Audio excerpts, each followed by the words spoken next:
Hey everybody. Welcome for coming into today's live stream. It's going to start in just a couple of minutes. We're going to wait just for some more people to get in. Typically, YouTube's been pretty bad about doing notifications and things like that. So we're just going to give it a few minutes. I hope everyone's enjoying their Friday. I'm just going to type out a chat real quick.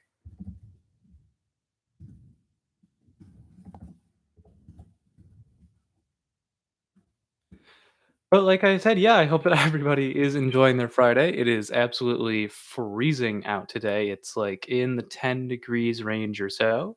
So the last thing that I want to be doing is going outside. I hope that everybody can hear me all right. I see that you guys are starting to fill in the chat. So we're going to start up in just a second as we get some more viewers in here.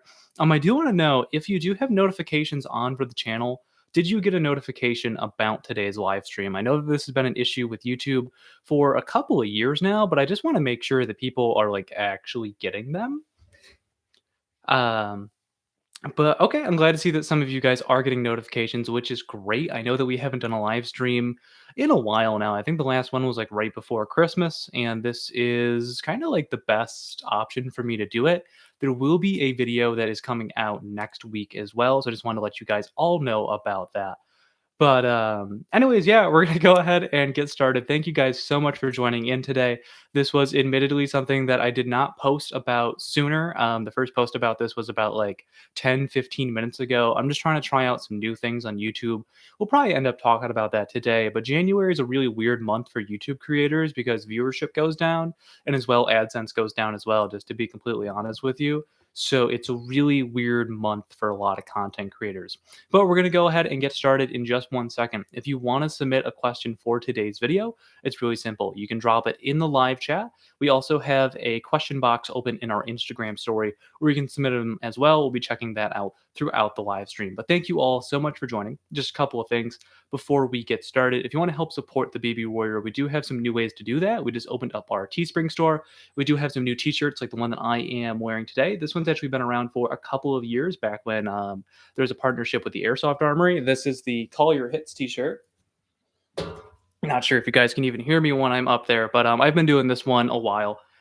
This was a design that I had commissioned a couple of years ago, and I absolutely love this shirt.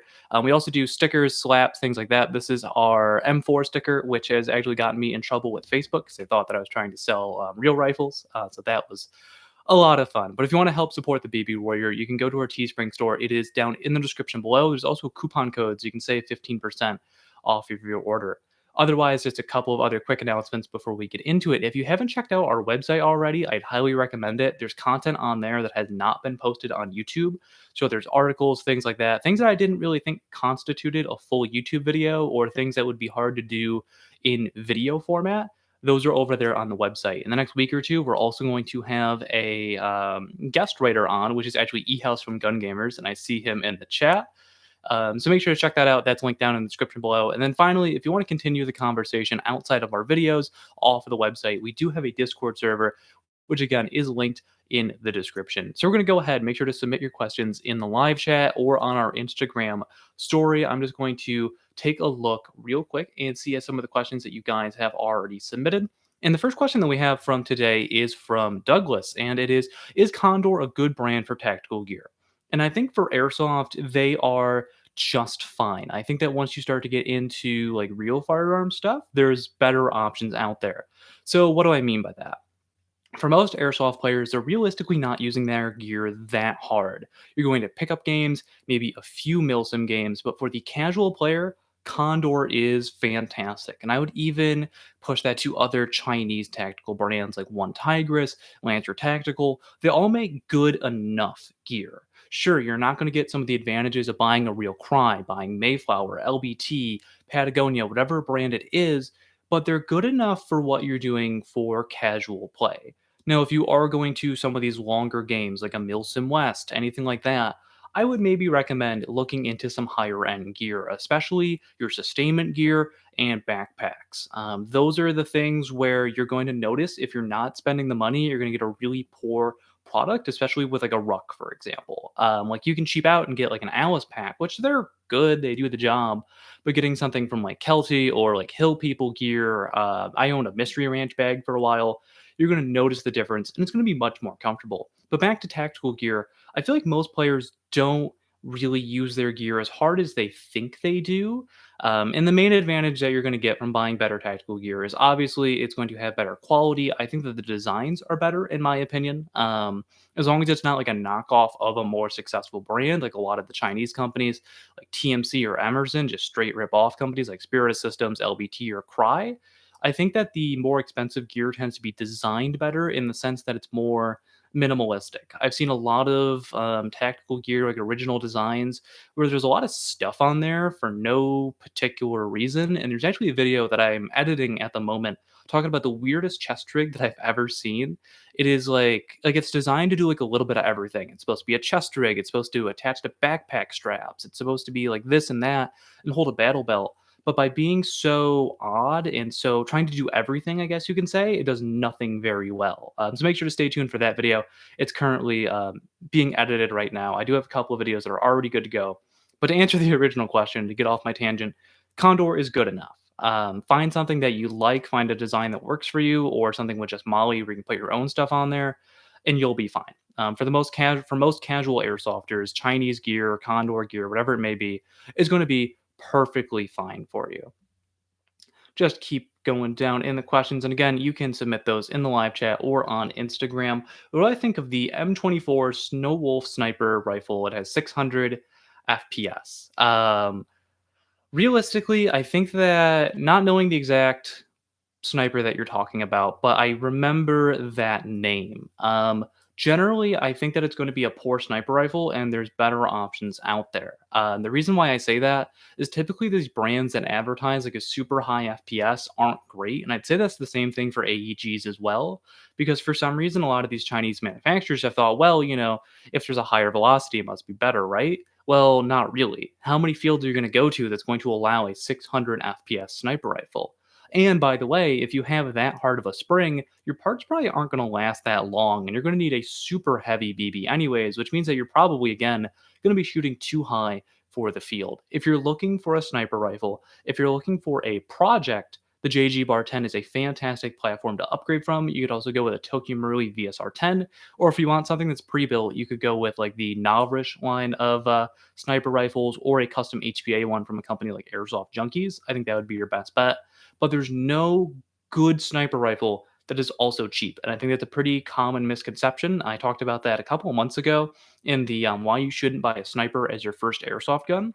A lot of brands will say like, "Hey, we have this sniper rifle. It's like 80 bucks, 150 bucks, whatever it may be, and you're going to be just like Navrich or whatever airsoft sniper channel you enjoy."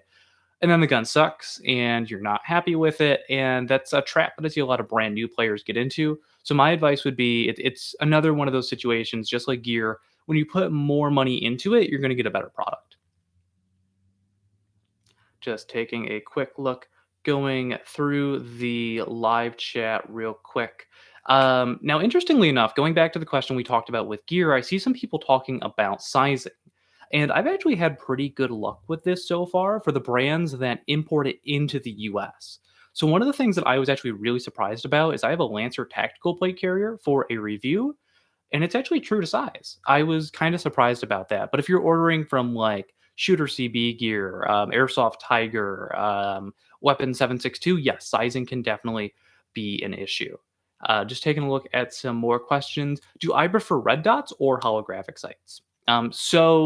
Fun fact, they're actually the same thing for most airsofters. If you have like a T1 versus an EOTech replica, they work off the exact same mechanism. There's nothing different other than the dot and the outside housing. That being said, I think that T1s are cool. I think that I tend to prefer either like aim points in general, or whether they be like the T1, the Comp M4, the M68, whatever it may be. But real holographic sights, having looked through a real one, it's a little weird and jarring for me, but it may just be because I'm not experienced with it. But like to technically answer your question, I tend to prefer red dots, but that could be from a lack of experience. My favorite so far has been magnified short dots that also have an illumination. I have a 1 to 4 time short dot on my Wolverine Airsoft MTW, and I absolutely love the thing. It's almost as fast as using a red dot 1 in 1 time, but I can also push it out to 4 time for those longer shots. So that's been my kind of favorite so far. The only disadvantage is that they're much heavier, and again, on the 1 time, I'm not so used to it, so it's a little bit slower because you have to work with the eye box and the left and right of it more so than your traditional red dot.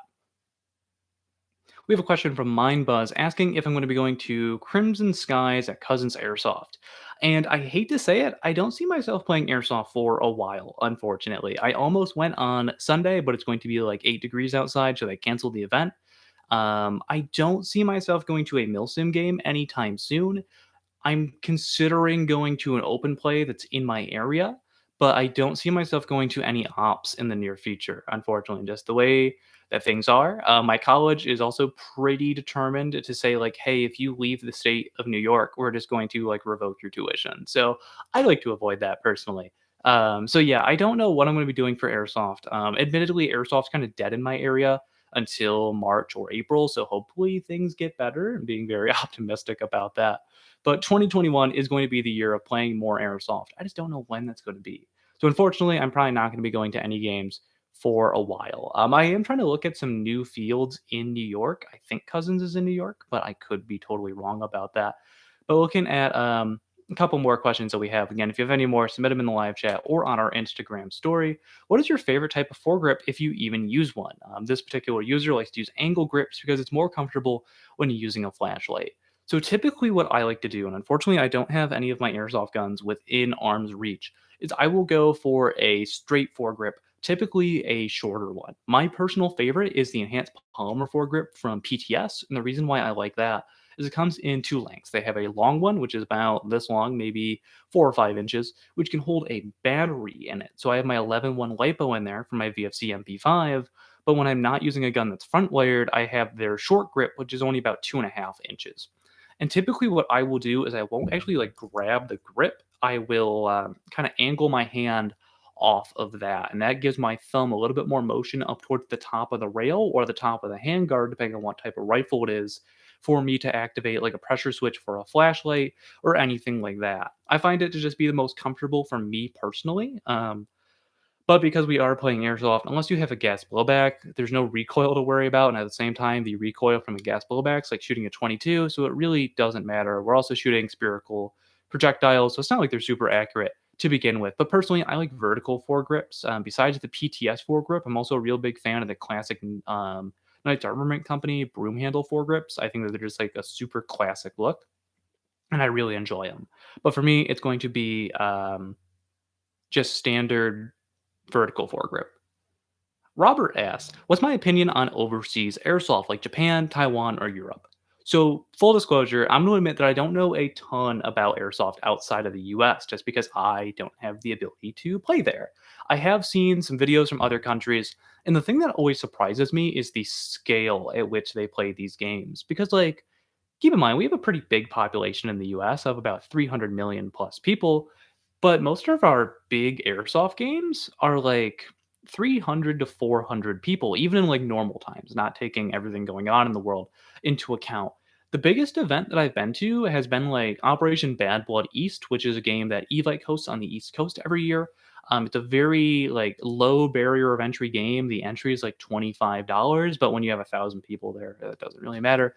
Um, I think that like that's always the thing that surprises me is seeing these videos from like Border War in Europe or some of the Russian airsoft events is like how did they get these many people? Which is always the surprising thing for me. The other thing is that they tend to have a lot more vehicles. I've noticed. It feels like here in the U.S., at least on the East Coast, I should say, the only people who have vehicles are the dudes who turn their pickup truck into a technical or the companies that own a Humvee. At least that's what I've noticed at the airsoft events that I have been to. The other thing that I've noticed is that in a lot of like Asian countries, there tends to be a lot more of like the speed softy. I don't want to call it speed soft, but more of that like less focused on realism airsoft. And I think that's pretty cool. As somebody who doesn't have a very good indoor field around them, it makes me very jealous. I wish that I had like an outdoor field that was shaped like an indoor field, but you can only wish for something like that. But yeah, I think that I would like to experience airsoft in other countries. I have a friend over in the UK who I'd very much like to go and play with. It's just a matter of logistics and waiting for the pandemic to be over. I also need to make a lot more money for that. And just taking a look at some more questions. Thank you guys so much for being active in the live chat today. I love you guys. We have a question asking Asking, excuse me, take a drink of water before we start. Mm. Should I be using green gas or CO2 specifically for an SSP1? Realistically, it's going to depend on what you want out of an airsoft gun and the advantages and disadvantages with each system. So, typically, taking a look at green gas, the advantages that you're going to have is that it's going to be a little bit less FPS. Sometimes CO2 can put a pistol over the FPS limit and make it so that you won't chrono and won't be able to go on the field. So, it's a little bit lighter shooting. The disadvantages that you have is you're going to have to refill it more often and it can be a little bit less consistent. With CO2, while you may have a little bit higher FPS, some airsoft guns are adjusted to make sure that that isn't a problem. But in general, CO2 is more consistent and has a harder kick, and it's better in colder weather. Green gas tends to bump your FPS just a little bit in the summer. But for me personally, because I live somewhere where it can be absolutely freezing like half of the year, I love CO2. That's why I own an Elite Force 1911 TAC. That's why I have a CZP09, which has both green gas and CO2. I just find that CO2 is a much more consistent system. It tends to be a little bit harder on the airsoft gun, but I don't use my airsoft gun as a primary very often, so I don't have to worry about that. It's not like I'm going through like 1,000 rounds each time that I play, like if I was like using a high cap or something like a speed soft capacity. So I think that CO2 is definitely a better option. If I remember correctly, the SSP1, if that's the high kappa that Navrich makes, if I'm remembering correctly, that's a KJW, so it'll definitely hold up to it. Just taking a look at some other questions. Again, unfortunately, I don't see myself going to airsoft games anytime soon. I wish that I could. Don't get me wrong. I just don't like monetarily and like making everything work right now. I just don't see it happening. And we have a question asking if the Combat Machine 16 Raider is going to be a good first airsoft gun. And I think in general, G&G makes fantastic airsoft guns. Now, if you watch the video I put out about 2 weeks ago talking about what my opinion was for the best AEGs that are on the market, I think that G&G makes the best airsoft guns under $200. The only disadvantages that I would say that they have is that a lot of them don't come with battery and chargers, but a lot of retailers are offering bundles now where you can get a lipo and a charger and maybe some other goodies like they have like starter kits, things like that for an affordable price. So I definitely think that a G&G Raider would be an excellent first airsoft gun. They also have some other designs in their combat machine lineup. It really just depends on the features you're looking for, the length of the rifle, and just kind of the look of it overall. But yeah, G&G is definitely going to be a great first airsoft gun for you. Just you're going to have to get a battery and charger separately. But other than that, they are absolutely fantastic airsoft guns. A lot of my friends who have gotten into the hobby, the combat machine was their first airsoft gun, and they've been making them for a while now. I mean, this is like my 10th or 11th year at airsoft, and I think they made them like even before I started. I could totally be wrong. Benjamin asks if we brand pistols are any good. And honestly, yeah, I enjoy them. I think that it's in this range where they're good, but they're not great. I think the issue that I have with WeTech is sometimes they're not the most compatible with TM parts like they advertise. Like it is a knockoff of the Tokyo Marui system, but sometimes the spec is just ever so slightly off. And the issue that I had with this was trying to use aftermarket parts built for Tokyo Marui that were not built by Tokyo Marui, specifically the PTS Atom slide for their G17 series. It would cycle perfectly on my TM frame. It was a little choppy on my WeTech frame. So WeTech makes great pistols. I think that like any company, there's some products that aren't the best, specifically like their Makarov, things like that. But I mean, we make some good pistols. I think that if you want a high kappa, the TM is much better because it's only like $30 more. But if you're just looking for a pistol to like throw on your hip and not be your primary, I think that they're a great place to start. But if you're very serious about buying a pistol and using it as your primary, I think that there's better options out there, and I'd recommend going with the Tokyo Marui. But they're overall fantastic. What is my opinion on the best beginner MP5? I would say that that would be at the moment, the Elite Force, because that's the only one that's like available here. Elite Force offers their like competition grade MP5s, and then they also have their Elite, which I do see a question asking about the MP5 Elites, which are the ones made by VFC. We'll talk about those in a minute because I own one. If you're looking for a beginner MP5, the Elite Force one is going to be the way to go, unfortunately. There's just not many other options here in the US. If you can find a G&G, I like them. They're pretty good. I've seen a couple of them. I had an ICS back in the day and I absolutely hated it, so I wouldn't recommend one of those. But taking a look at the MP5 Elite, the VFC made, they offer these in the A5 with the collapsing stock and the A4 with the full stock and more traditional triangle handguard. I love mine to death.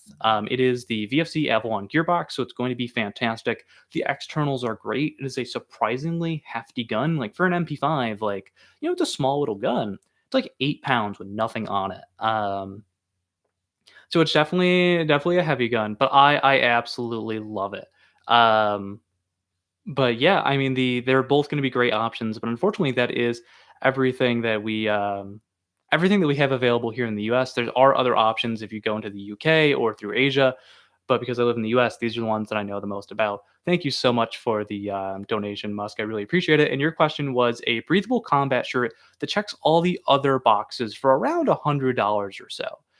Again, thank you so much for the super chat. I really appreciate it. What I would say is going to be your best bet for $100. I would consider looking at a used Cry or Patagonia. The reason why I would say that is they are fantastic combat shirts that you can get for a pretty affordable price if you're buying used. It also depends on your sizing. If you're in a weird sizing, then it can be difficult. Like if you're like a medium long or something, that could be a little bit more difficult. Cry combat shirts are absolutely fantastic. Patagonia combat shirts are also fantastic. If you're not looking for something that's used, admittedly, I've had pretty good luck with the True Spec. Now they're a little bit less breathable in the fabric that's going to be on the chest. They tend to absorb your sweat a little bit. And after about like 3 or 4 years of owning mine, I see a little bit of pilling, but I think that's from the Velcro that would be like it's always in like the middle of my stomach, like right above my belly button. I think that's just the Velcro from the plate carrier rubbing off on it. The most breathable, honestly, is going to be a Chinese company. So we're taking a look at like Flash Force Industries, TMC, Samapo, even I believe, if they still make combat shirts. It's been a while since I've heard anything from that company. They tend to use for the body, they'll use the material that you'd get on like an Under Armour shirt, so it's synthetics, and that pulls sweat away from your body. It's a little bit lighter, it helps to pull it away, but you're not going to have some of the advantages that a Cry or a Patagonia would have, like fire resistance. But we're airsofters, we don't need that.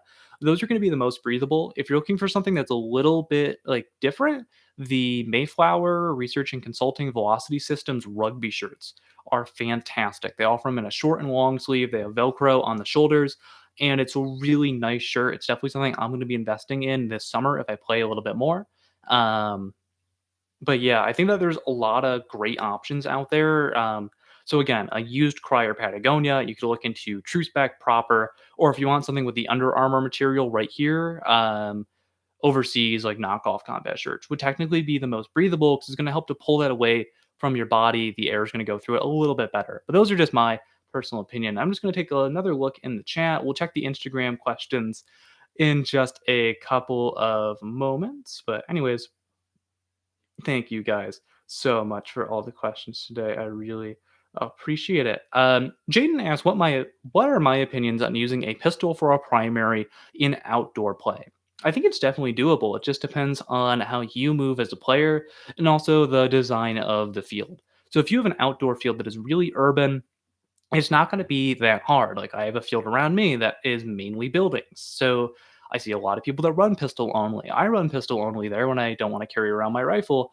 But if you're at a field that has a lot of longer range play where the minimum or the average, excuse me, engagement's going to be over 125 feet, you're going to struggle with just a pistol. But if it's very urban, go for it. I think that if you have like a nice high kappa using like a tap or a primary airsoft mag adapter to use mid caps or just like bigger magazines in general, you can do great. And because you are a little bit more maneuverable because you just have the pistol versus a full rifle, I think it can work out fantastic. It's just going to depend on the field that you play at and the pistol that you own. And going further in their question, is it viable to run a high kappa as a primary? Absolutely. I think that high kappas are probably the best option that you're going to have if you are looking at it for just a primary. I am quickly checking on Instagram real quick for some questions. which you can definitely check out. My Instagram is at the baby warrior, no underscores, all one word. And the questions that I'm seeing so far, one of them is something that we talked about earlier, which is what is the best AEG for under $200? My personal opinions are G&G or Cyma as a backup. I think that Cyma tends to shoot a little bit too hot out of the box. But if you want more of an opinion on that, the last video that I posted goes more into detail about that. It also goes into detail about some higher end guns going $450 and under. And we're just taking some more questions on here. Matt is asking, hey guys, I've been looking to make an HPA DMR, but most people won't just say what parts and brand, product number are the best. It depends on what you're looking for as an HPA DMR. Now, I'm going to assume that you're looking on the looking for an M4 platform. There's going to be it's a situation where you can't have everything that you want. If you want a lighter rifle, if you want a more mobile rifle, there's going to be some sacrifices that you have to give up. So for me personally, my HPA DMR is my Wolverine Airsoft MTW. It is a 14.5-inch gun with a 6-inch barrel extension that is foam filled, so it's a little bit quieter. And instead of running a tank on my back, I use the Wolverine Airsoft Wraith CO2 stock. Mine uses the 12-gram CO2s. I haven't made the upgrade to the 33-gram CO2s. But what this does is it gives me about a mid cap and a half of air before I have to swap my CO2. If I go to the bigger cartridges, I get like 500 shots. The kind of give and take is that while I have a little bit more mobility, I don't have the consistency, especially near the end of the mag. My consistency drops. That's just an issue with CO2 because they're disposable, not in the same way that a tank is. I think that if you want the best HPA DMR that you're going to build, you're going to want to look at something like either the Polar Star self-contained system, which I'm pretty sure is out by now. I really haven't been in the loop on that, or Wolverine's self-contained system. You're gonna want a better hop up. Max makes fantastic hop ups and a better barrel. Prometheus is the lowest grade that I would choose. G&G or a Crytek bucking are fantastic. It's really going to depend on the PBs that you're using and the platform that you choose. But overall, because it's HPA, you don't have to have so many parts in the gearbox. It's a little bit easier to work on. But I like the self-contained systems because you don't have to worry about alignment or anything like that, especially if you're not a huge tech. It makes your life so much easier. Like I've worked on my MTW and I feel comfortable doing that. But like my old SMP that was in a Lancer tactical body, I hated working on to get the alignment right. Taking a look at some more questions. Again, thank you guys for being so active today. I really appreciate it. I'm just taking a look at everything. What is the best Baofeng pouch?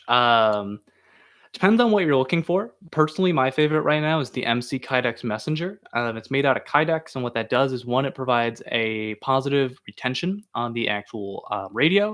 It makes sure that you're not going to damage it, and it's just really convenient. They do have a new design that I want to try where it folds out like a lot of PRC, like M-Better pouches.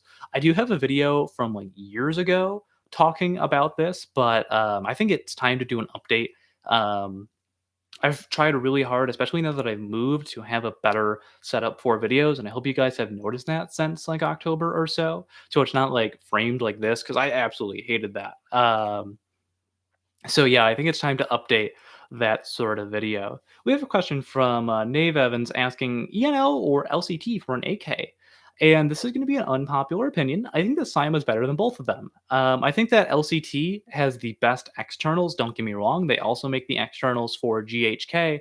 But I feel like Cyma makes better guns, and they're easier to upgrade. I know a lot of people who own LCTs who've tried putting upgrades in them and have had issues. ENL, I just don't like. I got one of their Gen 2 AKs a couple of years ago. Absolutely hated it. It didn't work right. It just wasn't for me. I ended up selling it at a huge loss just to get rid of it and try to recoup some of my money. I bought an LCT with that money, and I was much happier with it. If you're just looking to leave the gun stock, LCT is going to be the way to go. But as an upgrade platform, if you're replacing things like the furniture and some of the advantages that LCT has over Cyma, I think that Cyma is going to be a much better brand overall, especially if you get one of their stamped steel AKs. And it's cheaper. Just taking a quick look. Leo asks, am I still enjoying my Wolverine Airsoft MTW? The last time I used it, I was in love with the gun. Now, I did a video, my full review of it, probably about a year ago, maybe a little bit over that, and I was having a lot of issues with the platform. Specifically, they all kind of revolved around the Wraith CO2 stock, and I've had to do a lot of fiddling with it. I still, like I mentioned earlier in the stream, I have some issues with consistency, which is definitely an issue for DMRs. I'm hoping that the 33-gram replacement will help that. But the last time that I used the gun, I had a great time with it. I think that they're built fantastically. Wolverine's offering some new options, like their Forge series, which I'm very interested in. I just don't see myself making the upgrade. But I think what's going to happen, if I get to play Airsoft a lot more this year, I'm going to invest in their Phoenix hop up and maybe their 33-gram Wraith adapter. And I want to do another review on it. I think that it's definitely, for being a $1,000 airsoft gun, I think it warrants another review, especially now that I am having a much better experience with it. I do think that there's a considerable amount of issue with the Wraith, but I've seen that in not just my gun, a lot of other people who I know who own the Wraith for the MTW or own it for the drop-in style of Wolverine or Polar Star products or even Redline products they work with. I've seen a lot of issues with those. So I think that that's the weak point of the system for me. But again, there are options like the Arrow. I think that would be a little bit better for me personally. But you will see another review of the Wolverine Airsoft MTW this year on the channel because I think that it deserves it. And truthfully, I was really harsh on Wolverine in hindsight. I got kind of frustrated because I had sent this gun back already and it came back with even more issues. The regulator for the Wraith was assembled incorrectly. So when I brought it to a game, I couldn't get it below 2 joules. So I like it much more now. I still think that it can be the best out of the box airsoft gun, but it's a very expensive airsoft gun, which is why I think it deserves another review compared to some other guns that I've done. Like, it wouldn't make sense for me to do a second review of like the Elite Force 1911 TAC unless like something amazing happens to it. If the quality completely changes or they like switch from KWC to like TM as their manufacturer. That's the only reason I'd see an upgrade for a gun like that. But for a more expensive gun, I could definitely see myself doing another review. Pumpkin Spice asked, "What's the best way to sell some of their airsoft guns?" So I'm gonna I will answer this very quickly because I don't want YouTube to like yell at me and demonetize yet another video. The Hop Up app or eBay. Hop Up's pretty easy. The only issue that a lot of people are having with Hop Up is you're going to be switching to their payment method through Stripe in like 2 or 3 days, which takes a 10% cut of your sale, but it gives you a discount on shipping. And typically, mailing an airsoft gun across the country is like $40, so maybe it'll make up for it. But Hop Up or eBay is going to be your best bet. Hey, Andrew, thank you so much for the donation. I really appreciate it. All of you guys are the best in reality. It's not me, it's all the people that watch my crappy videos that I make. I really hope that Airsoft opens up soon. In my area, for anybody that's curious, and I'm kind of curious what you guys are experiencing. Airsoft is like pre-order type deal. So like, hey, if you want to play Airsoft, you have to pay ahead of time. That way we don't go over our limit. Typically it's been like 30 people for a lot of these fields. Um, but yeah, I really hope that Airsoft opens up soon. I miss it. I just miss like seeing my friends, honestly. I think that's like the saddest part of it. I'm not sure if he's still here in the live chat, but I got to see Eric from Gun Gamers for the first time in like 7 months last week, and that was just really cool. So I seriously just like miss my friends. Just taking a look at some of the more questions that we have. Dirt Biker asks, "What do I think is the best way to mount an optic on an AK, and what optic do I recommend?"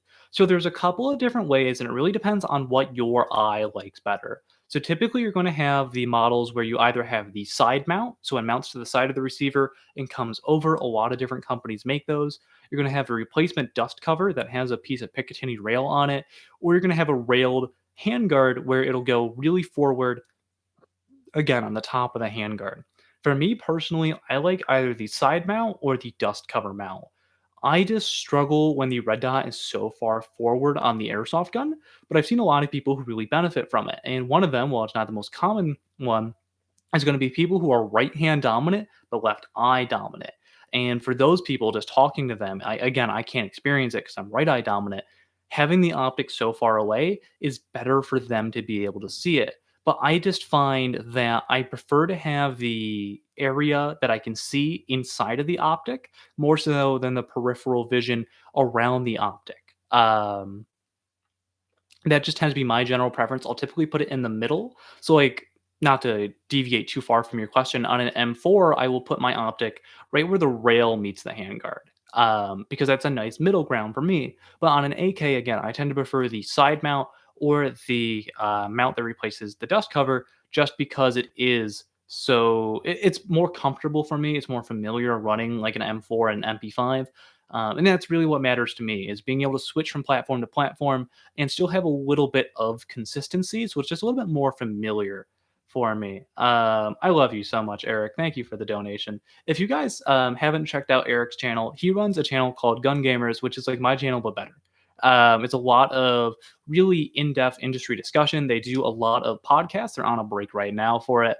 But if you're looking for a long-form airsoft content with people who like actually matter, not like D-list airsoft celebrities like Eric and I, definitely his channel is worth checking out. And I see message retracted from Eric, which only scares me.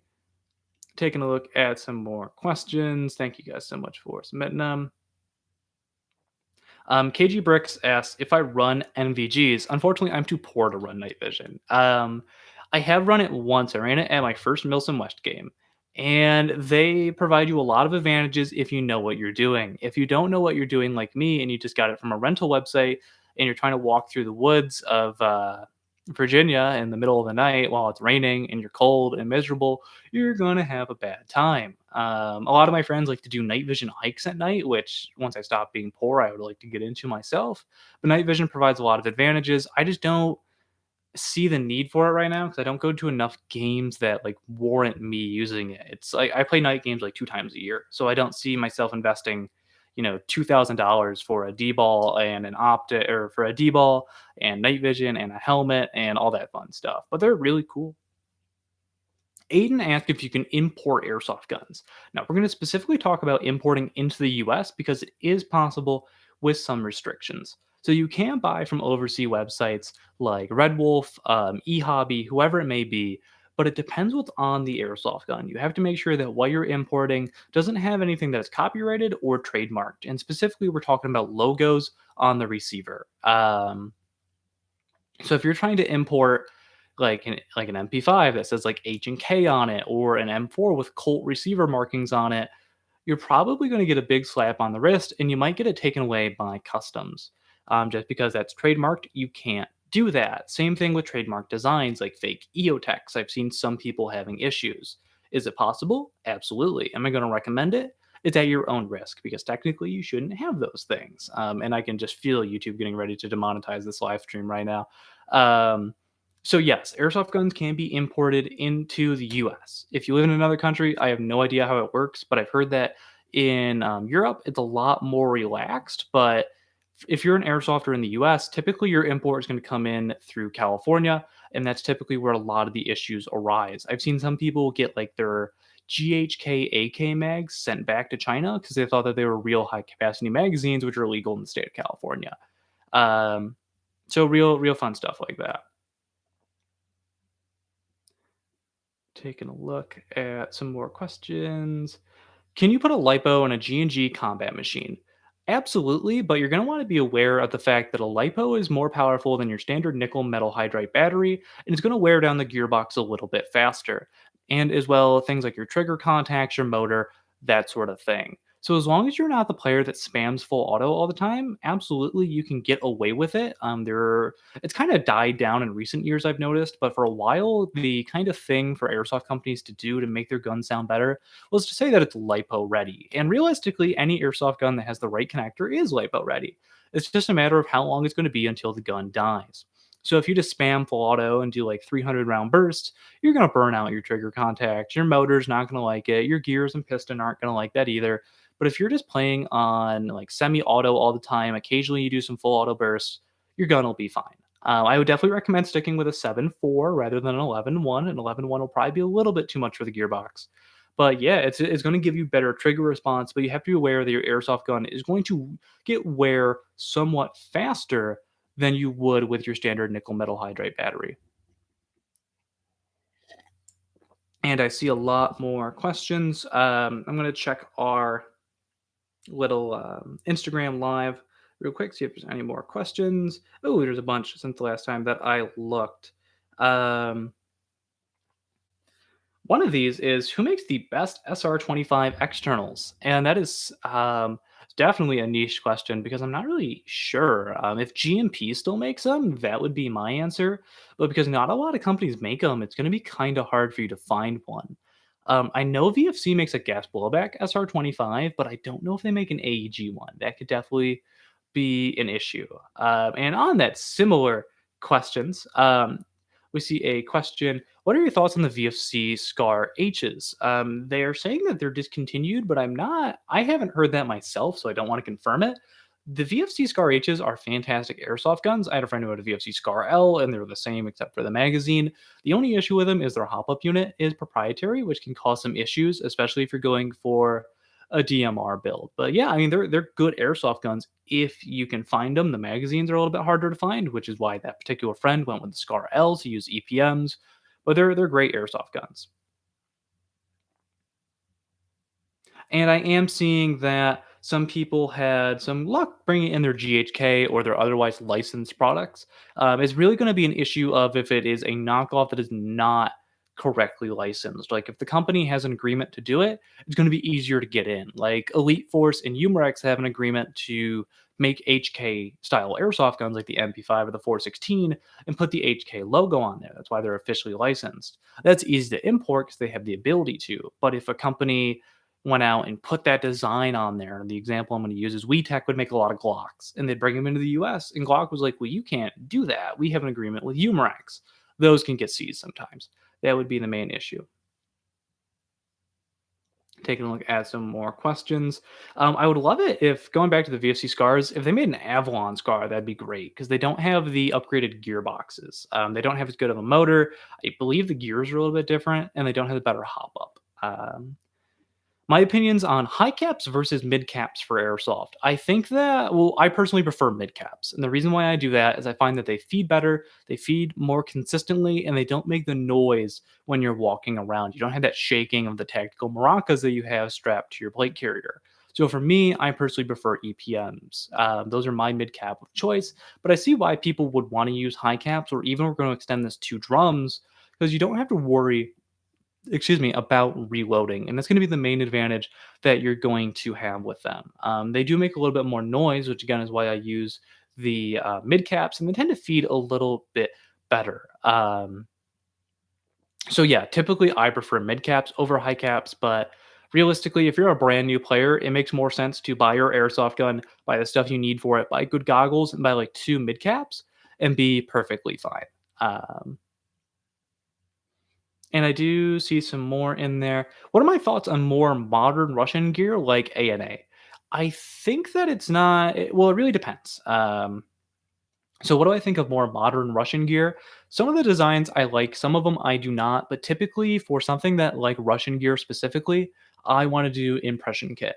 And I see ANA, and I could be wrong in this, but I see them in the same way that an American would see Prober or True Spec. Like they are an option for military and law enforcement, but they're not the option. Typically, when I look at Russian gear, I like the stuff like the 6SH 112, the kind of modern, like green bean infantry stuff, or the high speed special forces type stuff, which funnily enough, 511 is used by a lot of Russian SF units. So for me personally, that's what I tend to prefer. Not a lot of the commercial stuff that is available, and the commercial stuff that I prefer is going to be the kind of surplusy stuff, the stuff that you'd see on your everyday infantry soldier, the equivalency of like an IOTV or an SCPSC. I can't remember what that carrier is for U.S. troops. So that's my personal opinion. I think that some of the designs are cool. I think that some of them, like some of the like American designs in Russian patterns, I would like because a lot of Russian gear, especially for like impression kits, is like buying like a partisan suit or a Spectre suit, whatever it may be, and they're really comfortable, but they're really thin because they're technically oversuits. Um, so the issue that I have with that is I rip them very often, especially the knees. So if I could get like an ACU cut pant in the same color, but have the super comfortable lightweight top, that would be my preferred option. I know it's not technically correct for the kit, but that's the most that I would kind of stray away from it. But I think that a lot of Russian gear is a little bit behind US gear, or it's just like straight up copies. Like if you go to websites like Gray Shop, there are just like straight up rip-offs of like the Haley Strategic line of products, or like I've seen Spiritus Systems knockoffs in Russian camo. So it really depends for me. There's some stuff that's like it's hit or miss, I guess you would say, but I tend to prefer stuff that's been issued or stuff that was issued that you can buy commercially. But that's just my personal opinions on it. Taking a look real quick. Again, if you guys have any more questions, we'll be going for a little bit longer here on the live stream, maybe another half an hour or so. Make sure to submit them in the live chat or on our Instagram story. I tend to be answering most of them that are on the live chat just because it's right in front of me versus the ones that are on Instagram. But again, just while we got a second waiting for some more questions, thank you guys so much for not only coming in today, but supporting our channel. It's definitely been a weird one over the last year, but things have gotten much more consistent. I have some videos. Right now, I have 2 videos that are done, one that I mentioned earlier today that is in production, and right now I'm actually waiting on UPS to get here with a couple of guns for videos. So if that comes during the live stream, that'll be fun. We'll, move the camera back and turn this into a live unboxing, but, I'm definitely really excited. We have a question. Do I think that buying expensive mag pouches is beneficial compared to cheap ones?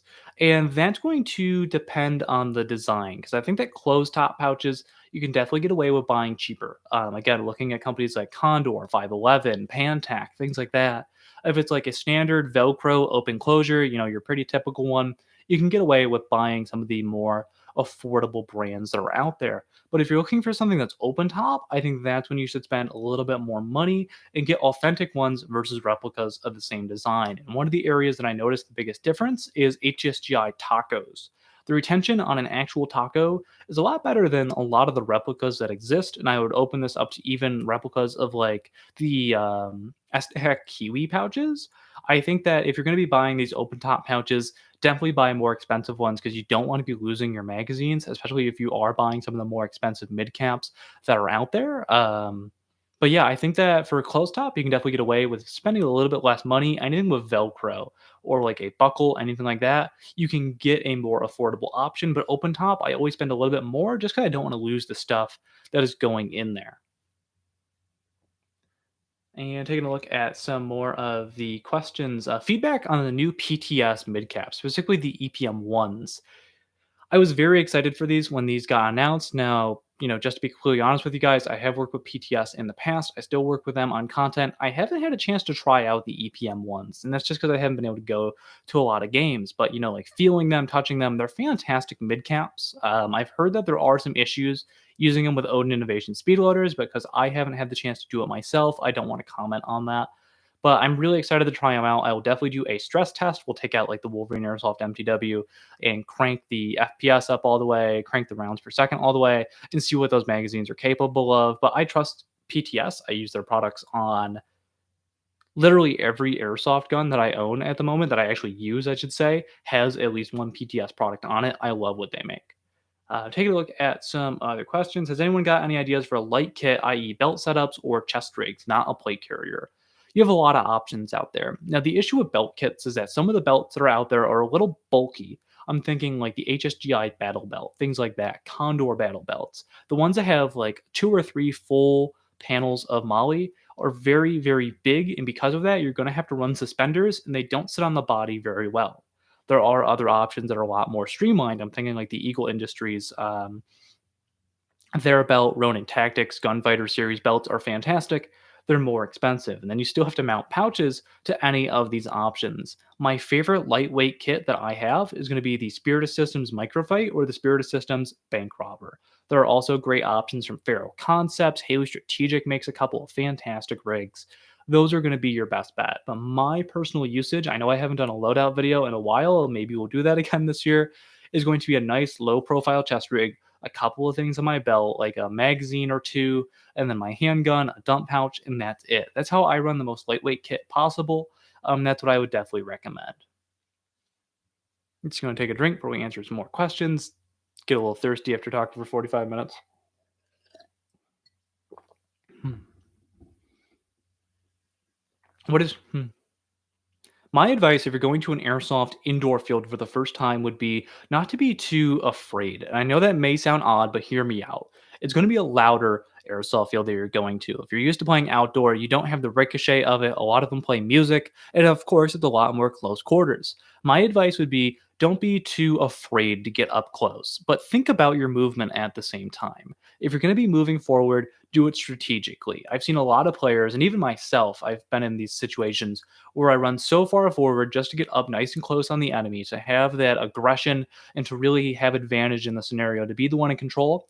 And I move too far forward and I'm too far away from my teammates for them to back me up. And it typically ends up being me getting killed. So move strategically. If you're going with friends, try to stay together. I've noticed that typically in Airsoft, when you have a couple of people together, you're going to be much better off than trying to do things by yourself. And if you're driving by yourself, make some friends. This is a social hobby. Have fun with it.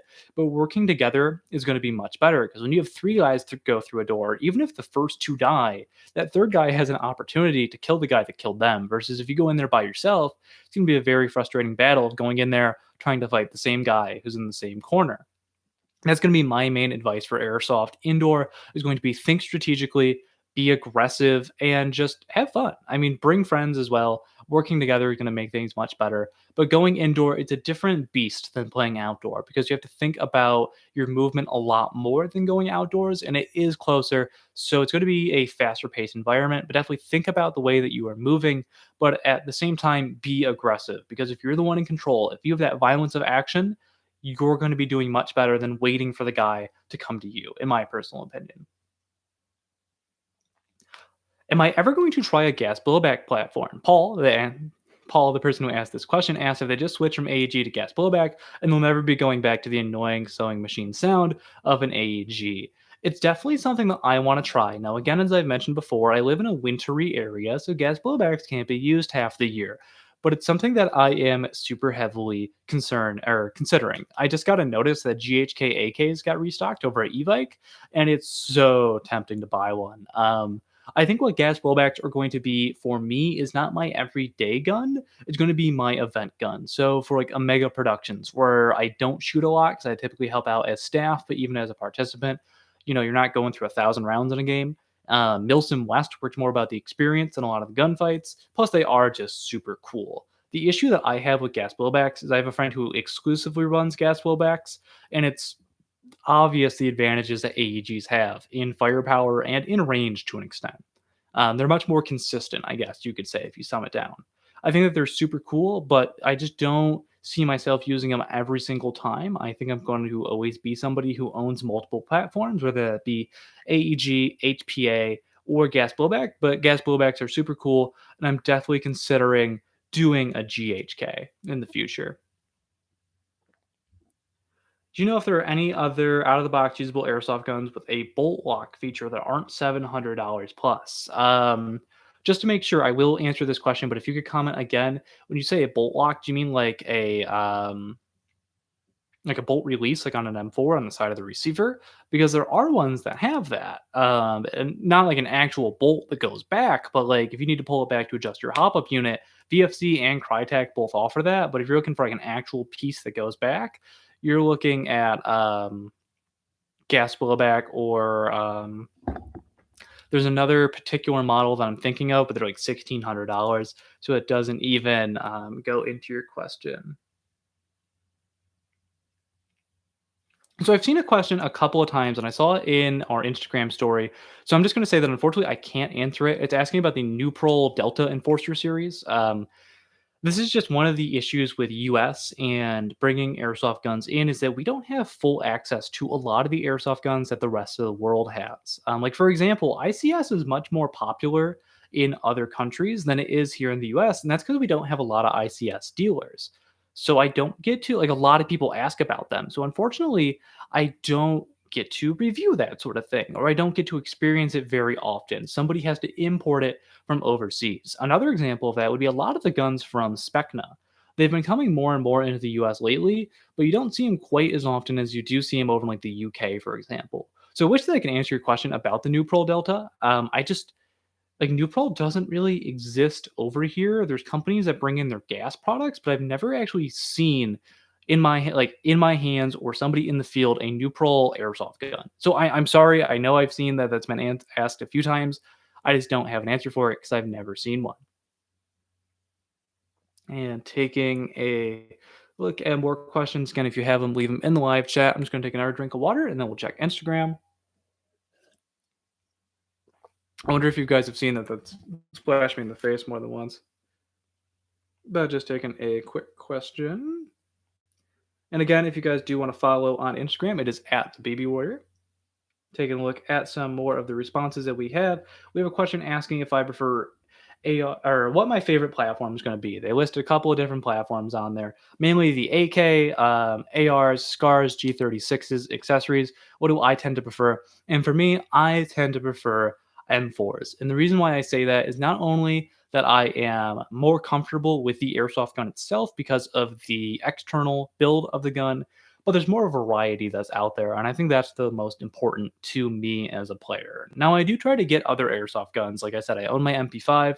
I'm heavily considering buying a gas blowback AK, but for me, why I love the M4 is the part support that's available. It's not an issue with other guns. Um, Worrying about what parts you're able to get to it. Like something that I would absolutely love to buy is a M14 and turn it into like an HPA DMR or a super nice AEG DMR. The issue with it is that it has a V7 gearbox. Now, not a lot of companies make parts for the V7 gearbox or for the M14 in particular. So if I want like a rail or a new chassis, whatever it may be, it's really hard to get those parts, and there's not a huge aftermarket um, community for those, like the M4, where everybody makes parts for it. Everybody makes V2 gearbox parts. So that's why I tend to prefer M4s. One, I'm just comfortable with them. I think that there's a lot of modularity, but two, there's a lot of external and internal parts as well. So that's what I tend to prefer. I do like switching it up though. I love my MP5. I love that it takes, for the most part, real steel accessories. So I have the Magpul handguard that came out last year on my MP5. I know a lot of friends that have the Midwest Industry rails on their MP5s, which are a metal M-LOK system. But I think, like for me personally, if I had to pick a top three, it would be the AR platform, the MP5 as a second, and then the AK as a third. The reason why the AK is last place for me is because a lot of the accessories have to be modified to fit on them, especially handguards involves a lot of sanding of it to get on there, especially like Zenetco stuff. But I think that they're really cool platforms and they're really iconic, which is why I love them. And as well, at least for the airsoft, like the AEG side of things, mid cap are a pain for AKs. I can't tell you how long it took me to find mid caps that fit in my E&L, and then to find ones that fit in my LCT. Guess what? The same ones didn't fit between the two of them, so that was just a huge pain for me, which is a huge issue. Um, do I think it's worth it to buy more expensive magazines for airsoft? I definitely think it's going to be because of the advantages that you're going to get and the headaches that you're going to save. So typically, there's two trains of thought. Either you're going to buy cheap mid caps, which can easily be replaced. Because they only cost you $5 to $8 when one breaks or you lose it, you didn't lose that much. Typically, these will come in box sets of like 10, and you're not bringing 10 out onto the field anyways, so it's not an issue. Or you buy a couple of really good mid caps that won't break, and the only issue that you can face is if you lose them. For me personally, that is the mentality that I have gotten onto. Now, I use exclusively PTS EPMs for my M4. Unfortunately, they don't make them for MP5s, they don't make them for AKs. The reason why I tend to prefer buying more expensive mid caps is that I don't have to worry about some of the frustrations that can come from lower quality ones in the feeding category. Switching between all the different brands that I do, I have, VFCs, I have my MTW, Crytax, even some of the other brands out there that I get for review, like Lancer Tactical, Classic Army. The EPM feeds in every single one of them, which is something that I'm willing to pay the extra money for. And especially now that there is the EPM ones that have come out that are basically a high cap, but in a mid cap platform, I just see that advantage from being able to switch from brand to brand and not having to worry about the magazines working or not to be a huge advantage. I've yet to find any airsoft gun that won't feed the EPM, and it even works, as an M4 magazine. It works outside of M4s. It works in 416s. It works in SCARs. It works in just a little bit of everything. Some of the more custom airsoft guns that are out there that use standard AR magazines which is why I tend to prefer buying more expensive mid caps. I think that they're absolutely worth the money, and replacement parts are available. So, like for EPMs, I have replaced the springs more than once on my EPMs in the couple of years that I've owned them. But I like that that spring is available for $8, so I can continue to use that magazine. Or if I want, I can just buy an entire replacement for the internals, pop it in, and it's a brand new magazine using the existing shell that exists. But yeah, that's just my personal preference, and that is what I prefer. So taking a look at some more questions on here. They're also more durable. You've got some other advantages, features that they have, like the EPM ones have a low mag indicator, which I really enjoy. Have I ever heard of the Texas Liberation Army? It's a new airsoft team that runs American and Russian style uniforms. I have not. This is probably going to sound a little weird, but as somebody who makes airsoft content, I don't consume a lot of it myself. I don't I look at Instagram every day, but, like, I don't watch a lot of airsoft videos. I don't know if this team specifically makes any videos, but I don't watch a lot of airsoft content. There's only, like, 3 people that I consecutively watch, and a lot of them are my personal friends. The only gameplay channel that I watch is the Brain Exploder. I think that he makes the best on YouTube, and I'm not a huge fan of sniper videos because I know that they're not realistic. But no, unfortunately, I have not heard of that team. And taking a look. EPMs are great, Spencer. I do see your question down there. They're made by PTS. It's called the Enhanced Polymer Magazine. They're wonderful. I definitely recommend checking them out. They come in a couple of different colors, including cool colors like blue, red, and orange. I have a bunch of those. Do I prefer and we see it in there. Do I prefer AKs or M4s? And this kinda is the age-old question because of how popular they each are, but I tend to prefer M4s over AKs for a few reasons that we've already talked about. Primarily, it's going to be the amount of modularity that you have in the M4 platform compared to the AK platform.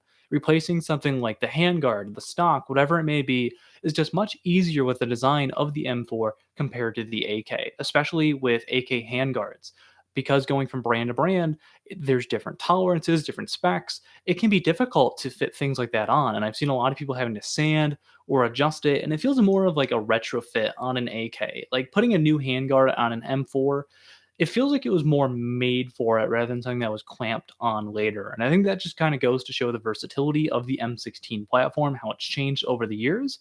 Because obviously the original AK and the original M4 looked much different than they do today. But I think that the M4 has aged better, especially with optic placement as well. Because there's Picatinny rail right on the upper receiver, and you're not having to use a separate mount like on an AK. So either like a side mount replacing the upper dust cover, which can rattle from side to side and affect your zero, or using one that's on the handguard. I think that the M4 is just better for mounting optics, and I'm a huge proponent of putting an optic on every rifle that you own because they make it so that you're able to acquire your sight much better. So that's why I tend to prefer M4s over AKs in airsoft. Don't get me wrong, I love AK platforms. I think they're fun, but if I only had to choose one for the rest of my life, it'd be M4s hands down.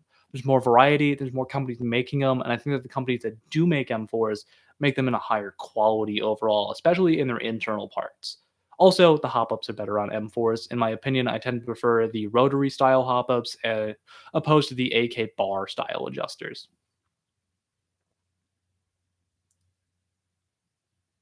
And I'm just taking some more questions in here. Thank you guys so much. I see a couple of brands that people are asking my opinions on, Lancer Tactical and UF Pro Gear. So we'll go one on one with those.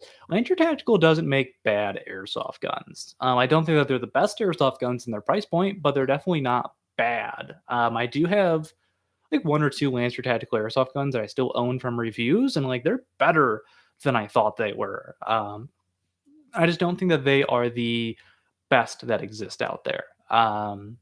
But I mean, they're decent enough. One of the guns I actually have coming today is a Lancer Tactical, so you'll be seeing that in some future videos. Um, taking a look. Oh, you have Pro Gear. I forgot to answer that. They make a really good kit that is super out of my price point, but if you buy it, you will not be disappointed. I can guarantee that. Some of my friends own it. They make fantastic gear. It's just for the amount that I play airsoft now. I don't see myself buying it. Like the same thing with like Cries. Even though Cries are cheaper, they make great kit, But the way that I justify spending money in airsoft is the cost divided by the amount of times I'm going to use it in the next year. So, like for example, buying a new AEG, I'm willing to spend 350, 450, upwards of like $500 on an AEG, maybe with some upgrades, because I'm going to use it every time that I play. But if it's something like night vision provides you with a lot of advantages. Don't get me wrong. But if I only use it once or twice a year, that means that my $2,000, $3,000 investment for night vision costs me like $1,500 each time I play if I only use it twice. Versus if I buy a $500 airsoft gun and I play 10 times in a year, let's say, it's only $50 per use. So that's how I justify spending a lot of money on airsoft. I think that this is definitely an industry where you get more when you spend more money. But for me, it's how many times am I going to use this to get the benefit out of it. So if it's something like a uniform, like what you asked, absolutely, it can be worth it if you play airsoft a lot. But if I'm not planning to play, 10 times in the next year or even more in a situation where I would need that, I don't see myself spending the money. Like I sold my Beyond Combat pants because they are very expensive. I ended up buying another pair later on, but that's besides the point because I wasn't using them very often. And going to indoor fields or just very casual outdoor games, I've been going out there in jeans. I've been going out there in cargo pants because I don't care what happens to them. Because, oh no, I go down to Walmart and buy another pair for $15. And it's just cheap and readily available. Do they have some of the features that other pants will have? No, absolutely not, specifically knee pads. But because I don't see the need for it and I'm okay with the lower quality ones breaking down because they're easy to replace, that's why I've done them. But in general, the way that I decide if a product's going to be worth it is the price divided by the amount of times that I'll use it in a year. And then I know, like, hey, if it's going to cost me $50 each time I use this, it may be worth it for an AEG, but if it's going to be like, hey, it's going to cost me $1,500 each time I use night vision, it's not necessarily worth it. I think that their pants are definitely a different design than we've seen. They look unique. I don't think they look bad per se, but UF Pro Gear makes some really good gear. And I'm just taking a look. I see a question I'll answer in just a second. Hey Spencer, if you're heading out, thank you so much for joining us. I really appreciate it. I have a question. Hey, I just got into Airsoft about 2 months ago. My current setup is going to be an Ares Amoeba with a 4-time optic. What internal upgrade should I start with? I would recommend the best upgrades that you can do would be make sure that you're upgrading first off your BBs and your battery. This is something that I think a lot of players overlook, but by getting better BBs, I definitely recommend like 2.8s, 3.2s if you have a little bit better airsoft gun like a VFC or a Crytek, and having a better, more consistent power supply from a 7.4 or an 11.1 will be great for your airsoft gun. Other than that, upgrading your barrel and hop up would definitely be a recommendation. And the nice thing about this is if you upgrade your barrel and hop up, and I'm pretty sure that the Ares Amoebas use standard hop ups. When you buy a better airsoft gun and you have that really good hop up and barrel already, just swap them out. Put it in your new airsoft gun, and you'll be good to go. But overall, the best, typically what I put in an airsoft gun when I upgrade it is going to be a better motor and a gate tighten, just to have better trigger response combined with a lipo and better BBs, better hop up and barrel. That's going to be your best thing. But because the Ares Amoeba is a little bit more affordable gun, it may make sense for you to just make the jump to a better brand like VFC, Crytek. If you live in an area where you can get Spectre, they make great airsoft guns that already have gate titans in them, but it's really just going to depend on what you're looking to do. But in general, I think that the best upgrades that you can make are going to be the ones that don't require you to open the gearbox because you said that you started airsoft about 2 months ago. So you're probably not going to know how to open up a gearbox or how to shim or things like that. So I would definitely recommend stuff that doesn't involve you opening the gearbox, or if you do want to do something like that, take it to a tech who's going to know what they're doing and you have the experience for them to make sure that you don't like open your airsoft gun and can't put it back together, because I definitely did that when I first started playing airsoft over a decade ago. All the parts ended up all over the kitchen table. My mom got really mad at me for keeping it there for like 2 weeks and she threw the gun out. So yeah, definitely hop up, barrel, BBs, battery, motor, and putting in some sort of MOSFET. I typically prefer the stuff from Gate. That would be your best bet. Taking a look at some more questions. We have a question. Is it safe to play airsoft in cold or snow? Absolutely. I think that there's going to be some issues that you're going to run into while you're playing, but there's no reason to stop you from playing. So first and foremost, make sure that you are comfortable. If you don't know how to layer for cold environments, learn how to do that. It's going to make your experience much more comfortable. The main disadvantages that you're going to see of playing airsoft in cold or even in the snow is going to be that one, airsoft guns run off batteries. Batteries do not like the cold. So typically you're not going to get the best performance out of your batteries and they're going to die a little bit quicker.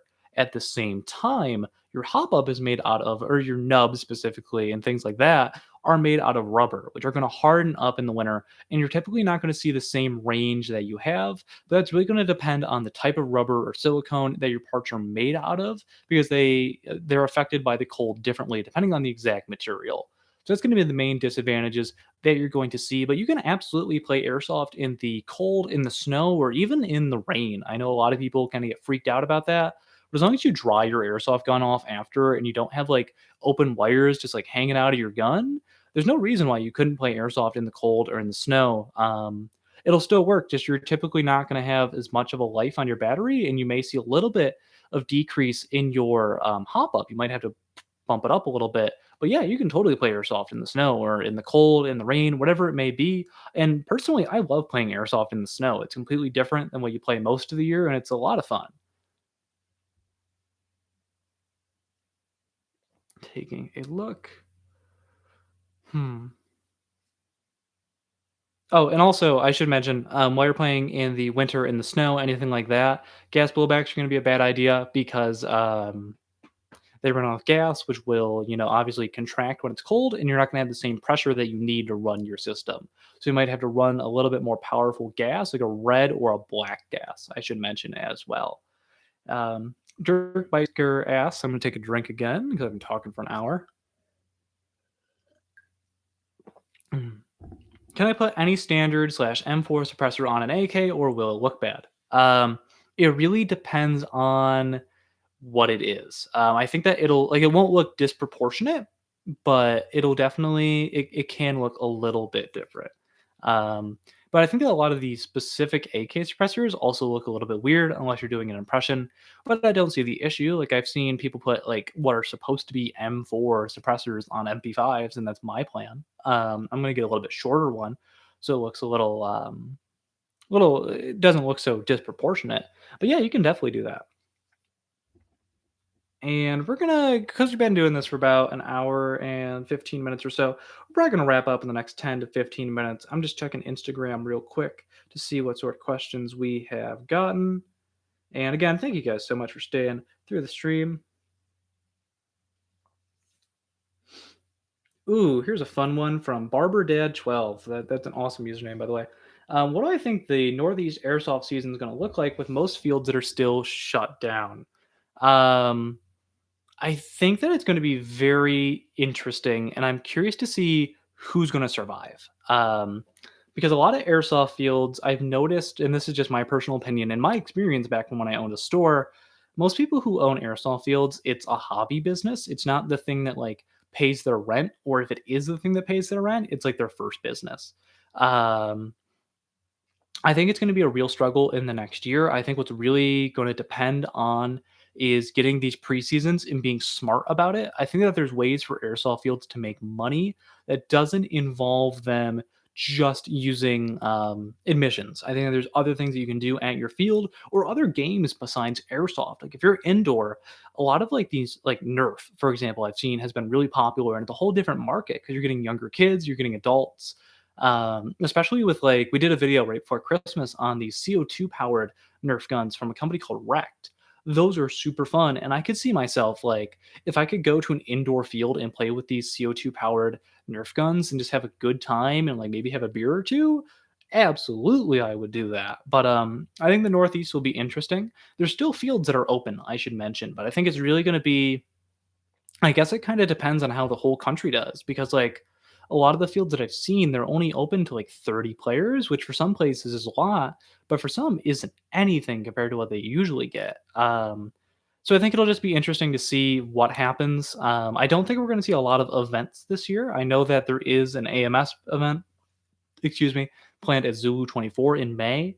I think that's like hopefully optimistic. I don't know if it's going to happen or not, But yeah, I think we're gonna see a lot more focus on open plays than actual events this year, or more localized events. Like, we won't see a lot of, national events. I hope I'm wrong. I hope that things get better.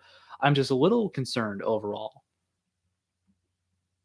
Taking a quick look, thank you so much, Phoenix. I'm really glad to be back as well, doing some more consistent content. I do see another question asking about any new reviews coming up. So at the moment, like I said, I have two videos filmed. One is more of a discussion piece that we've done for the last couple of weeks. One is a dedicated review, and I'm waiting on UPS to get to my house to deliver probably like 5 videos worth of reviews. Some of them will be shorts. That's something I'm going to experiment with on the channel to make content more consistent because I feel like as somebody who also watches YouTube content, and just like from what I've read and everything I've learned from on YouTube, the general consensus is you have to post at least once a week. And I post every other week most of the time, like when I'm consistently making videos. So I'm hoping that by introducing shorts and introducing live stream highlights, I'll be able to push it out to do a video every week, or maybe have like a couple of shorts every Tuesday, and then like videos every other Friday, like we've been doing. I'm still trying to figure that out. What would you guys prefer? Like, if I was to post shorts here on the channel, how often would you want those to be posted? Because I know some people don't like their subscription feed be clogged up by them. I know that some content creators have created entirely separate channels. Make sure to let me know what you would think on that. We're going to take just a couple more questions and then cut it off for today. Um, do I think that the Wolverine HPA engines are good? I own one. So yes, I think that they're good. You have a Polar Star jacket and an M4, and you're wondering if you should switch over to the MTW. They're good. I love my MTW because I don't have to worry about alignment or anything like that. I think that it is a better engine than the Jack, but it's really just going to depend on what you're looking for. Again, I think that not Wolverstar, Polar Star has the PRS 15 out already. I could totally be wrong about that. That would be a system that I am incredibly open to. I don't think the fields are open in the UK. I can ask one of my friends. Obviously, I'm not going to get an answer during this live stream because of the time difference. But I think right now with the lockdown, airsoft fields are closed in the UK. I am still in school. I do see a question about that. It's been a real hard one to do because admittedly, I am one of the Americans that lost their job during COVID. So right now I am unemployed. So YouTube has kind of become my full-time thing since like mid-December. I got denied for unemployment, which is great, which is, just wonderful. So YouTube has kind of become my full-time thing for a little bit. I am looking for a job. College starts on Monday, which makes it even more fun trying to find a full-time job to pay for rent and all that sort of stuff. But yes, I still am in school, things like that. I think I'm going to post a video. Um, the thing that's been happening a lot is that YouTube has been coming down a little bit harder on demonetization, and I've been trying some new strategies to avoid it, but it's just not working. Like, if you've noticed in some of the titles of recent videos, I haven't said airsoft guns, I've said airsoft replicas, and I've been very considerate of that in the description and the SEO as well, and YouTube still finds a way. I've been talking to a lot of people who also make airsoft content to see what the difference is. I think the difference is that I use B-roll. When there is a picture, when it takes up the entire frame and it is a gun or it's something that YouTube notices as a gun, I think that's when they pull the demonetization, especially on live streams we discovered on the last one. Um, so I'm just trying to experiment because I noticed that some of my friends who don't post B-roll, um, they tend to not get demonetized when it's just them sitting at a table talking. But for me, I had a lot of suggestions from viewers, a couple of years ago. They're like, "Hey, I don't want to just look at your face." Now, admittedly, back then it was cropped like this because that's the space I had to work with, and my skin wasn't as clear as it is now. Even though I still got a little bit. But anyways, I digress. I've had some issues with demonetization, and I think it's going to become a video, but I'm not sure. Also, thank you so much for the donation, man. I appreciate it. And again, I appreciate all of you so much. Thank you for supporting me. I know that 2020 was not the year for the Baby Warrior, but I'm hoping to turn that around in 2021. Hopefully, do some more live streams. My Friday afternoons look open, so maybe this will be a regular thing. But once I get a job, who knows? But yes, demonetization has been very not nice to this channel, and I'm starting to see a lot of older videos are getting demonetized. Like the ones that get like YouTube has great analytics, and they're like videos from like 5 years ago are starting to get demonetized. So I'm like those aren't a majority of my views. Like a majority of my views come from a select 10 videos out of the 300 or so I've made. But even those are starting to hit with demonetization. So we'll see what happens. I've been looking into things like Patreon, like YouTube memberships, but my main focus is to make great content first. Because I feel like without that, you have nothing. So that's my main focus is making good videos consistently for you guys and getting them out at a consistent speed. But yeah, that's where things are with the channel. It might turn into a full video. I'm just not sure. Again, I'm trying to focus more on putting my energy into airsoft content, especially as school starts up next week. I did do a little bit lighter schedule this year. I am just on like the minimum for full time, which is 12 credits. Typically, I did 16 or 17. And then we'll take our final question for today because I've been doing this for over an hour. Thank you guys so much for joining in. I really appreciate it. And the last question is going to be from Gabe, which is how did I discover Airsoft? And this is going to be a cautionary tale in what not to do. So when I first started out in Airsoft, it happened because my neighborhood best friend, like my childhood best friend, came over one day and he's like, look what I found at the farmer's market. And lo and behold, he pulled out a pistol with, like, an orange tip on it, and I'm like, "What? Like, you found a gun at the farmer's market?" And this was, like, right after we had just discovered, like, violent video games. I shouldn't even say that, but, like, Medal of Honor, the old school Call of Duties, like, right when we discovered those. Um so he's like, "Yeah, it's like you can shoot each other with these." And I was like, "Okay." So they got 3. They were like $5 each. So like, 15 bucks for the 3 of us to play. We played in their backyard and the guy told them to wear safety goggles, which was a good thing, but he said that sunglasses were okay. So I borrowed my dad's sunglasses, which like I am so glad I didn't get shot in the eye because they would have been obliterated. They were probably like cheap, like highway rest stop sunglasses. They were not good. And we played in their backyard, and their backyard is like this nice square, like we used to play like football in it as well, with a pool in the middle. Luckily, the pool never popped. I don't think that these airsoft guns were hard enough, but they're the single, like fire, pull the slide back, fire again type of Springer airsoft guns. And we like fell in love with it, and it was a lot of fun. So then we went back to that farmer's market and got like shotguns and rifles. And then eventually I made the upgrade to a completely see-through plastic G3 that I got from a sporting goods store for like $100. And I thought I was so cool because I had an automatic gun that used an 8.4 volt nickel metal hydride, looking back on it, battery. Um, so yeah, that was not fun. And then one of my friends discovered that you can buy airsoft guns on the internet, and they got a JGG3 and destroyed us all.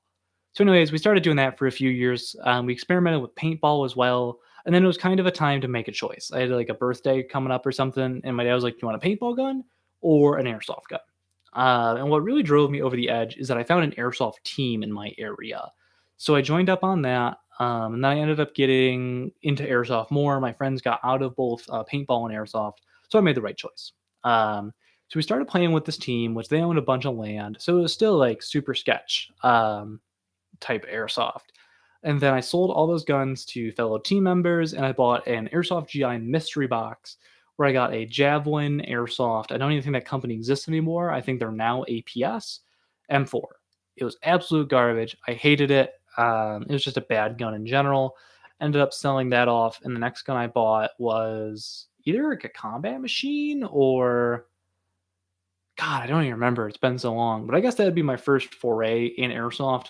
And then where I live, it takes a good 2 to 3 hours to drive to a field. But one opened up, and like a paintball field started offering airsoft like 40 minutes from me. So I started going there, and I guess that was like my real like deep dive into airsoft, into real airsoft. And then from there, it turned into starting a YouTube channel, going to other fields, and then going to events, meeting some of my great friends in the hobby. And now, many, many years later, we are where we are at now. So yeah, that has been my kind of ride into airsoft. It's been a very fun one. I tried doing it as a business. I owned a store for a couple of years. I decided to go to college instead, and I'm very happy I made that decision. But overall, yeah, that has kind of been my discovery and lifespan of airsoft. I hope that you guys enjoyed this story time to end today's live stream. Excuse me. But that is, like I said, that is going to end it for today's video. I'm not sure why I went out of focus as soon as I drank that water, but that's wonderful. Anyways, thank you guys. There it goes. Thank you guys so much for staying. I know this was a little bit longer live stream than we typically do, coming in at almost an hour and a half.